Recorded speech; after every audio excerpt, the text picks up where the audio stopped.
Hello दोस्तों, कैसे हो आप सभी लोग। आशा करता हूँ सभी ठीक होंगे। स्वागत है आप लोगों का मेरे चैनल सुमित ठाकुर इंग्लिश पे। और आज हम बात करने वाले हैं MP board class 12th English syllabus और पैटर्न की।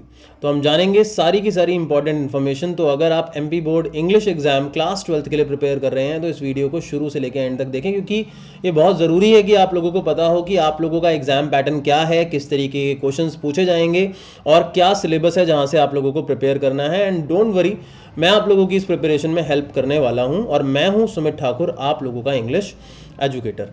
तो दोस्तों, इंग्लिश की हम डायरेक्टली बात करते हैं। तो जैसा कि आप जानते हैं कि क्लास 12th के अंदर आपका पेपर जो है वो कुछ सेक्शंस में डिवाइडेड होता है, जिसके अंदर सबसे पहला जो सेक्शन होता है वो है रीडिंग स्किल्स। सबसे पहला जो सेक्शन है वो है रीडिंग स्किल्स।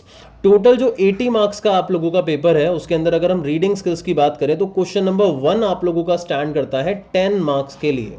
80 मार्क्स के पेपर में रीडिंग स्किल्स में क्वेश्चन नंबर 1 जो कि अनसीन पैसेज है वो स्टैंड करता है 10 मार्क्स के लिए।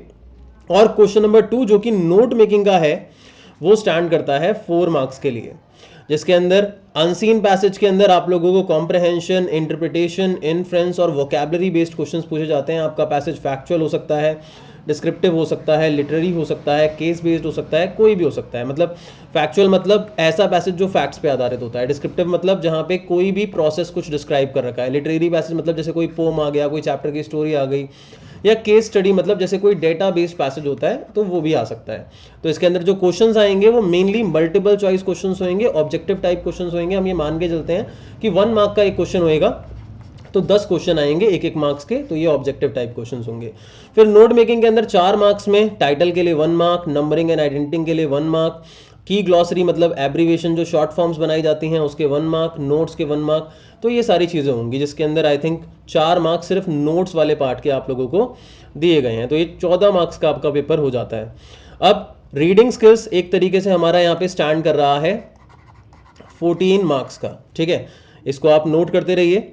इसके बाद आ जाता है दोस्तों सेक्शन नंबर बी, और सेक्शन बी जो है वो राइटिंग स्किल्स है, जिसमें क्वेश्चन नंबर 3 जो है उसमें notice, advertisement, poster making 4 marks के लिए आता है। इसका मतलब इन तीनों चीज़ों के अंदर आप लोगों की चॉइस आएगी। तो क्या क्या टॉपिक्स इसके अंदर रहने वाले हैं, क्योंकि अगर हम एडवर्टीजमेंट की भी बात करते हैं तो एडवर्टीजमेंट भी अलग अलग तरीके का होता है। जैसे अगर हम एडवर्टीजमेंट में देखें तो जॉब एडवर्टीजमेंट होता है, प्रॉपर्टी एडवर्टीजमेंट होता है, ऐसे ही सर्विसेज या किसी सामान को बेचने से रिलेटेड एडवर्टीजमेंट होता है, या लॉस्ट और फाउंड या मिसिंग एडवर्टीजमेंट होता है।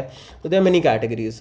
पोस्टर मेकिंग की भी बात करें तो इसके अंदर अवेयरनेस पोस्टर आ जाता है, इसके अंदर इंफॉर्मेशन पोस्टर आ जाता है। तो अलग अलग तरीके के काफ़ी सारे पोस्टर आ जाते हैं।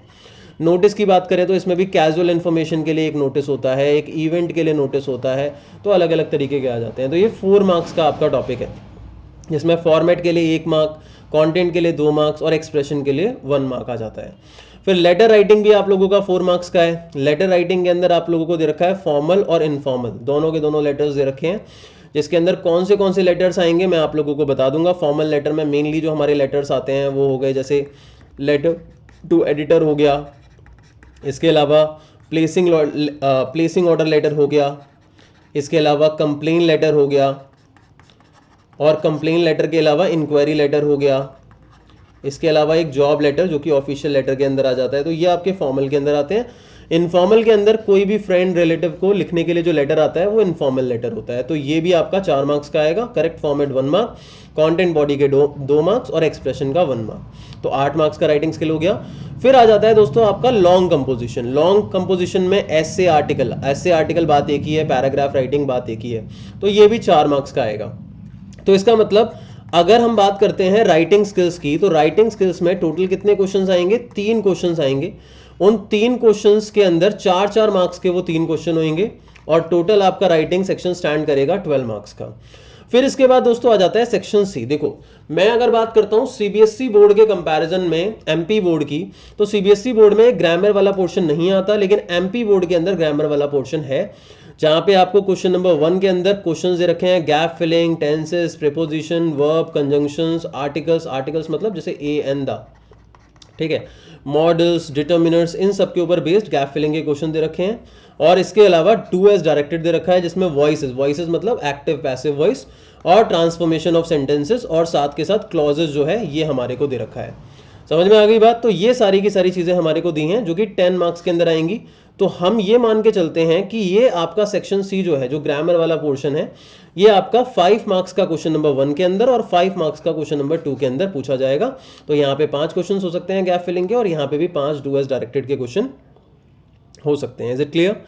इससे अगले पोर्शन पे दोस्तों आ जाते हैं जो कि है सेक्शन डी, जो कि टेक्स्ट बुक के ऊपर आता है। तो आप देख सकते हो सेक्शन डी जो कि टेक्स्ट बुक लिटरेचर के ऊपर बेस्ड है, जिसमें 2 किताबें आपकी सजेस्ट की गई हैं, जिसमें एक किताब का नाम है फ्लैमिंगो, दूसरी किताब का नाम है विस्टाज। यही किताबें जो है वो सारे बोर्ड ऑफ एजुकेशन के अंदर लगी हुई हैं, चाहे वो सीबीएसई बोर्ड हो, हरियाणा बोर्ड हो, एमपी बोर्ड हो, कोई भी बोर्ड हो, यूपी बोर्ड हो, सब में फ्लैमिंगो और विस्टाज ही लगी है। तो आपको दिक्कत नहीं है। अगर सीबीएसई बोर्ड का कोई क्लास ले रहा है, वहां पे फ्लैमिंगो विस्टाज करा रहा है, तो वो भी आप कर सकते हो। मेरे चैनल पे भी कंटेंट अवेलेबल है। मैं प्लेलिस्ट का लिंक जो है वो ऊपर आई बटन में दे दूंगा, उस पर क्लिक करके आप अपना सिलेबस कंप्लीट कर सकते हो। तो डोंट वरी, आप ये सारी की सारी चीजें कर पाओगे। तो 44 मार्क्स। तो कॉमन चीज ये है कि लिटरेचर का पोर्शन 50% से ज्यादा का आप लोगों का है, और हर एक बोर्ड में लिटरेचर का पोर्शन ज्यादा का ही है। तो यहां पे फ्लैमिंगो में कितने क्वेश्चंस आएंगे, कितने शॉर्ट आएंगे, लॉन्ग आएंगे, अभी वो मैं आगे आप लोगों को दिखा देता हूं। अब देखो, रीडिंग स्किल्स में मैंने आपको बताया था पहला क्वेश्चन 10 मार्क्स का, फिर अगला क्वेश्चन 4 मार्क्स का। तो टोटल रीडिंग स्किल आपका हो गया 14 मार्क्स का। ठीक है, फिर आके 3 क्वेश्चंस आ गए राइटिंग स्किल्स के, 4 मार्क्स 4 मार्क्स 4 मार्क्स। तो टोटल आपका हो गया 12 मार्क्स। तो रीडिंग और राइटिंग मिला के आपका टोटल 26 मार्क्स का पेपर हो गया। लेकिन उसी जगह जब हम सेक्शन सी ग्रामर की बात करते हैं तो वहां 10 मार्क्स आ गए। तो ग्रामर आपका देखो, मैंने बताया था ना, 5-5 मार्क्स के, gap filling 5 marks, do as directed 5 marks. तो 10 मार्क्स का आपका ग्रामर आ गया। तो ग्रामर, रीडिंग, राइटिंग मिला के टोटल कितने हो रहे हैं आपके? 36 मार्क्स हो रहे हैं। इन दोनों को मिला के आपके 36 मार्क्स हो रहे हैं, 3 सेक्शंस को मिला के। ठीक है, लेकिन उसी जगह एक सेक्शन की बात की जाए जो कि सेक्शन डी है, टेक्स्ट बुक वाला, तो उसमें आपके 44 मार्क्स हैं, जो कि 50% से ज्यादा है। अब यहाँ पे एक एक्सट्रैक्ट आप लोगों को प्रोस से दे देगा, प्रोस मतलब जो फ्लैमिंगो के चैप्टर्स हैं। फिर ऐसे ही एक एक्सट्रैक्ट आपको पोम से दे देगा, जो कि फ्लैमिंगो की पोम्स हैं उसमें से आ जाएगा। फिर एक एक्सट्रैक्ट आपको सप्लीमेंट्री रीडर विस्टार, जो दूसरी वाली बुक है, उससे दे देगा। अब यहाँ पे आप देखो, फ्लैमिंगो का एक 5 मार्क्स का एक्सट्रैक्ट है, फ्लैमिंगो का एक 3 मार्क्स का एक्सट्रैक्ट है। तो एक्सट्रैक्ट 8 मार्क्स के हो गए, जबकि विस्टार्स का खाली 4 मार्क्स का एक्सट्रैक्ट है। तो डबल वेटेज फ्लैमिंगो का एक्सट्रैक्ट से हो गया। फिर short answer type question flamingo से देखो 10 मार्क्स के हैं, उसी जगह फ्लैमिंगो से शॉर्ट आंसर टाइप पोइट्री से 6 मार्क्स के हैं। तो शॉर्ट क्वेश्चन 16 मार्क्स के आपके फ्लैमिंगो से हैं। उसी जगह विस्टास से देखो तो खाली 4 मार्क्स के हैं, है ना। तो अभी टोटल विस्टास खाली 8 मार्क्स की हुई आपकी। फ्लैमिंगो का लॉन्ग क्वेश्चन 6 मार्क्स का है। फ्लैमिंगो का एक आपको ये पोइट्री बेस्ड लॉन्ग क्वेश्चन जो है वो 3 मार्क्स का है। उसी जगह विस्टास आपका 3 मार्क्स का है। तो टोटल विस्टास कितनी हुई? खाली 4 ये 3 ये। तो मतलब आप ये मान लो 44 मार्क्स में से खाली 11 मार्क्स की आपकी विस्टाज है। आपकी जो विस्टाज है वो सिर्फ 11 मार्क्स की है। कितने मार्क्स में से? 44 में से। तो ये 33 मार्क्स का आपका क्या है? फ्लैमिंगो। 33 मार्क्स का आपका क्या है? फ्लैमिंगो। तो अगर कोई बच्चा ऐसा है जिसके पास ज्यादा टाइम नहीं है इंग्लिश प्रिपरेशन करने के लिए, तो वो क्या कर सकता है भाई?